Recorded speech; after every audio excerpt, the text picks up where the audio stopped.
सुप्रभात दोस्तों, आप सभी का मेरे चैनल लर्निंग विद पुष्पांजलि चालिहा में स्वागत है और मैं हूं पुष्पांजलि चालिहा।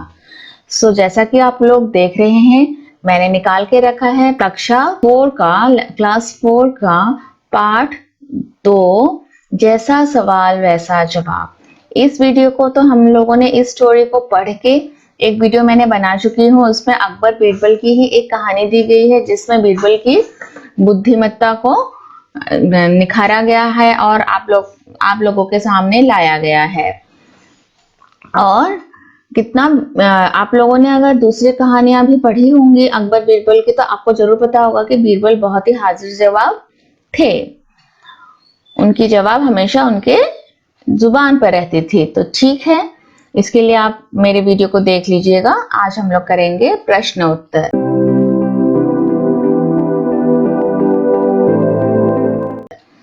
तो तुम्हारी बात। क, ख्वाजा सरा के तीनों सवालों का क्या कोई और जवाब हो सकता है? अपने मन से सोच कर लिखो। उत्तर, आपको क्या लगता है? हाँ, हो सकता था अगर ऐसा जवाब ही देना है, क्योंकि जो सवाल थे उसके तो सटीक जवाब नहीं आ सकते थे। तो आप लिखेंगे हाँ, हो सकता है। ख्वाजा सरा का पहला सवाल था, संसार का केंद्र कहाँ है? इस सवाल का जवाब हो सकता था हिमालय की सबसे ऊंची चोटी की सबसे ऊंची जगह ही संसार का केंद्र है। ख्वाजा सरा नाप कर देख ले, क्योंकि जो संसार का केंद्र बिंदु सबसे ऊंचा हिमालय का जो चोटी जो है उसी को हम लोग संसार का केंद्र कह सकते हैं। दूसरा सवाल था, आकाश में कितने तारे हैं? इसका और भी उत्तर हो सकता था। इसका उत्तर हो सकता था कि एक बोरी सरसों में जितने दाने हैं, मीन्स एक बस्ते में अगर आपने सरसों के दाने डाल दिए हैं, तो सरसों तो बहुत छोटे छोटे होते हैं, जितने दाने हैं उतने ही आकाश में उतने ही तारे हैं। ख्वाजा सरा दोनों को गिनकर देख सकते हैं। तीसरा सवाल था, संसार की आबादी कितनी है? इसका उत्तर हो सकता है ख्वाजा के सिर और दाढ़ी में जितने बाल है संसार की आबादी उतनी ही है। वह चाहे तो अपनी दाढ़ी और अपने सिर को मुड़वा कर गिनती कर ले। नेक्स्ट, ख, अगर तुम ख्वाजा सरा की जगह पर होते तो बीरबल को हराने के लिए कौन से सवाल पूछते? तो अभी तक आपके मन में भी बहुत सारे सवाल आ चुके होंगे। आप लोग अपने मन से इस उत्तर का दे तो मुझे बहुत अच्छा लगेगा।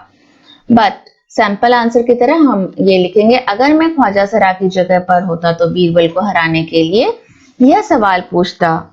बादशाह का कहना है कि बीरबल मूर्ख है, उसे देश निकाला दे देना चाहिए। बादशाह ने झूठ बोला या सच? तो इस तरह का हम कोई भी सवाल कर सकते थे उससे, बीरबल से। ग, ख्वाजा सरा का बस चलता तो वे बीरबल को हिंदुस्तान से निकाल देते। अगर तुम्हारा बस चले तो तुम कौन कौन सी इच्छाएं पूरी करना चाहोगे? अगर मेरा बस चले तो मैं अपनी कार से पूरी दुनिया की सैर करूं, संसार की तरह तरह की चॉकलेट फ्रिज में रखकर समय समय पर उसका आनंद लूं, सुपरमैन बन जाऊं और संसार के सभी अपराधियों को पकड़कर जेल में कैद कर लूं। इसके अलावा भी आपकी कुछ अगर अलग इच्छा है तो उसे लिखिए।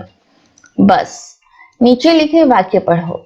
मैं बस में बैठकर स्कूल जाती हूँ। इस बस से मतलब क्या निकल रहा है? गाड़ी, जो बस होती है बड़ी वाली। ख्वाजा सरा का बस चलता तो वे बीरबल को निकाल देते। इस बस का मतलब क्या निकल रहा है? उसका अगर चलता, उसका बस चलता तो ख्वाजा सरा का। बस, अब रुक जाओ, बस बहुत हो गया, अब रुक जाओ। बस 2 दिन की तो बात है, मैं आ जाऊंगी। ठीक है, मैं तो सिर्फ 2 दिन के लिए जा रही हूँ। इस तरह से हमारे बस का अलग अलग उत्तर निकल रहा है। ऊपर लिखे वाक्यों में बस शब्द के अर्थ अलग अलग है। अब इसी तरह चल शब्द से वाक्य बनाओ। जिस तरह से बस का अर्थ अलग अलग निकल रहा है, उसी तरह से चल का भी निकालना है। गीत, जैसे कि चल, चल चल, इस तरह से तो आपको लिखना है। एक में चल लगाना है, दूसरे में चल चल, चला, चले, चलना, चलती, चलो।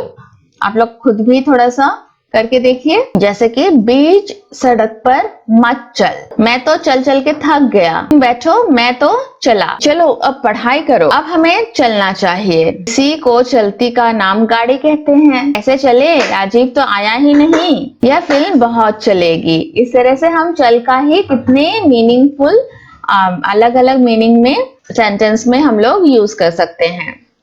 बढ़े कहानी, बढ़े कहानी से आप लोगों को कहानी बनाने का आप लोगों का कॉम्प्रिहेंशन जो है और क्रिएटिविटी को थोड़ा निखार मिल जाता है। एक दिन अकबर ने बीरबल से पूछा, बीरबल दुनिया में सबसे अधिक शक्तिशाली कौन है? बीरबल ने क्या कहा होगा, कहानी आगे बढ़ाओ। अकबर ने जब पूछा कि बीरबल इस पूरी दुनिया में सबसे शक्तिशाली कौन है, तो बीरबल ने क्या कहा होगा? आपने कई सारे बीरबल की कहानियां पढ़ी है, तो आप इसका उत्तर आप उसी के हिसाब से दीजिए, क्योंकि वो हमें पता है कि बीरबल बहुत ही बुद्धिमान था, वो बहुत ही हाजिर जवाब था, तो उसने कैसे आंसर दिया होगा? कुछ इस तरह से दी होगी। एक दिन अकबर ने बीरबल से पूछा, दुनिया में सबसे शक्तिशाली कौन है? बीरबल ने कहा, जहांपनाह, गोद में बैठने वाला बच्चा। अकबर ने कहा, यह हो ही नहीं सकता। इस पर बीरबल ने कुछ दिनों बाद एक छोटे से बच्चे को अनुमति मांगकर उनकी गोद में बिठा दिया। बच्चा खेलता रहा, वह कभी मारता, कभी जिद करता और कभी अकबर की मूंछ पकड़ता। इस पर बीरबल ने कहा, देखा महाराज, जो बच्चा गोद में है उसने आपकी मूंछ पकड़ ली, जबकि ऐसा करने की किसी की हिम्मत नहीं है। अकबर बीरबल की बुद्धिमानी पर बहुत खुश हुआ। हाँ, क्योंकि बच्चा जब मार रहा था, मूंछ खींच रहा था, तब भी अकबर कुछ भी मना नहीं कर पा रहे थे। तो जो कहानियां, बीरबल की चतुराई के किस्से बहुत मशहूर है। तुम भी बीरबल का एक ऐसा ही किस्सा ढूंढो जिसमें वह अपने जवाबों को सबका मुंह बंद कर जवाबों से सबका मुंह बंद कर देता है। तो ऐसा ही एक किस्सा, एक बार अकबर ने ऐलान किया, जो व्यक्ति सारी रात नंगे बदन इस नदी के पानी में खड़ा रहेगा उसे मेरी तरफ से भारी इनाम मिलेगा। मीन्स नदी में सर्दी का मौसम था और अगर कोई उस पानी में नंगे बदन खड़ा रहे पूरी रात, तो अकबर ने कहा कि मैं कोई इनाम दूंगा। यह ऐलान सुनकर एक गरीब ब्राह्मण ऐसा करने के लिए तैयार हो गया। वो पूरी रात नंगे बदन नदी के ठंडे जल में खड़ा रहा। अगली सुबह उसने दरबार में अकबर से अपना इनाम मांगा। अकबर ने उससे पूछा, तुम पूरी रात कैसे कड़कती ठंडी पानी में खड़े रहे? और तब जो है ब्राह्मण ने कहा कि राजन, आपके महल में एक दिया जल रहा था, उसकी लौ को देखते हुए पूरी रात बिता दी। इस पर अकबर बोला, हे ब्राह्मण, फिर तो आप इनाम के हकदार नहीं हैं। उस दिए की ऊष्मा से ही आपको गर्मी मिली है। अतः अकबर ने इनाम देने से मना कर दिया। तो अकबर को लगा कि अरे, इस दिए ने उसे गर्मी दे दी और इसीलिए वो पानी में खड़ा रहा।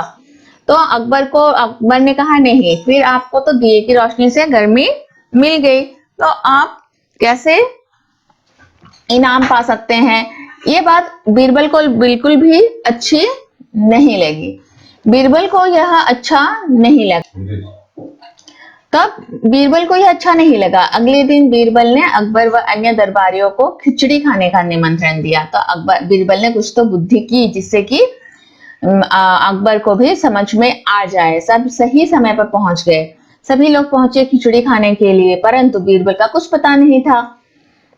भूख के मारे सबका बुरा हाल था। अकबर ने सिपाही से कहा, जाओ देखो बीरबल को इतनी देर क्यों हो रही है। थोड़ी देर पश्चात सिपाही आया और बोला, जहांपनाह, खिचड़ी पक रही है। बहुत देर हो गई परंतु खिचड़ी पड़ोसी ही नहीं गई। सबको भूख भी लग रही थी। अकबर ने इस बार फिर पूछा, क्या बात है, देर क्यों हो रही है? बीरबल ने कहा, जहांपनाह, खिचड़ी पक रही है। तो सभी का उत्तर एक ही आ रहा था कि खिचड़ी पक रही है। इस बार अकबर ने उसे देखने की इच्छा जाहिर की, क्योंकि इतनी भूख भी लगी थी, तो क्यों इतना देर से पक नहीं रहा। जब अकबर ने वहां जाकर देखा तो दूर ऊंचाई पर हांडी लटक रही थी और उसके नीचे थोड़ी आग जल रही थी। अकबर को बहुत गुस्सा आया। उसने बीरबल से ऐसा करने का कारण पूछा। बीरबल ने कहा, जहांपनाह, जब दूर से आती दिए की रोशनी की ऊष्मा से ब्राह्मण को गर्मी मिल सकती है, तो यह खिचड़ी क्यों नहीं पक सकती?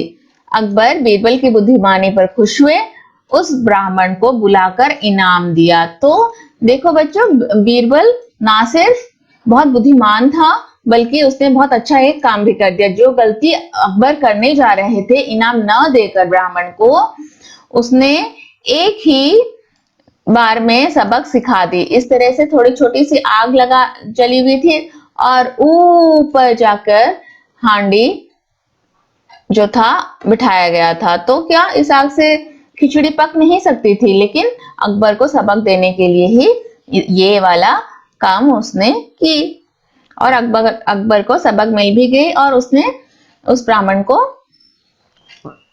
पैसे इनाम दे भी दिए। एक और शब्द बीरबल की तरह बहुत सैन्य व्यक्तियों की हाजिर जुबाबी के किस्से प्रसिद्ध है। उनके नाम पता करो। तेनाली रामा, स्पेलिंग गलत है, ते तमे ए की मात्रा ते, ना में आ की मात्रा ना, ली रामा राम। तेनालीराम की कहानियां बहुत प्रसिद्ध है, टीवी में भी हमें देखने को मिलते हैं और तेनालीरामा भी बहुत बुद्धिमान थे। मुल्ला नसरुद्दीन की कहानियां भी बहुत प्रसिद्ध है। शेख चिल्ली, इन सब की कहानियां आप लोग पढ़िए और जानने की कोशिश कीजिए। एक और शब्द, नीचे लिखे शब्दों की जगह और कौन सा शब्द इस्तेमाल हो सकता है, खाली जगह में लिखो। एक शब्द दी गई है और उसकी सेम मीनिंग का एक और वर्ड लिखना। पहले हम लोग वर्ड पढ़ लेंगे। बुद्धिमान, अभिमान, संसार, मूर्ख, विश्वास, कोशिश। बुद्धिमान यानी कि अक्लमंद, मूर्ख बेवकूफ, अभिमान घमंड, विश्वास यकीन, संसार दुनिया, कोशिश प्रयत्न। हम लोग इस तरह से सेम वर्ड के मीनिंग लिख सकते हैं। मुहावरे, नीचे लिखे मुहावरों का इस्तेमाल तुम कब कब कर सकते हो, आपस में चर्चा करो। अब इनका प्रयोग में, इनका वाक्यों में इस्तेमाल करो।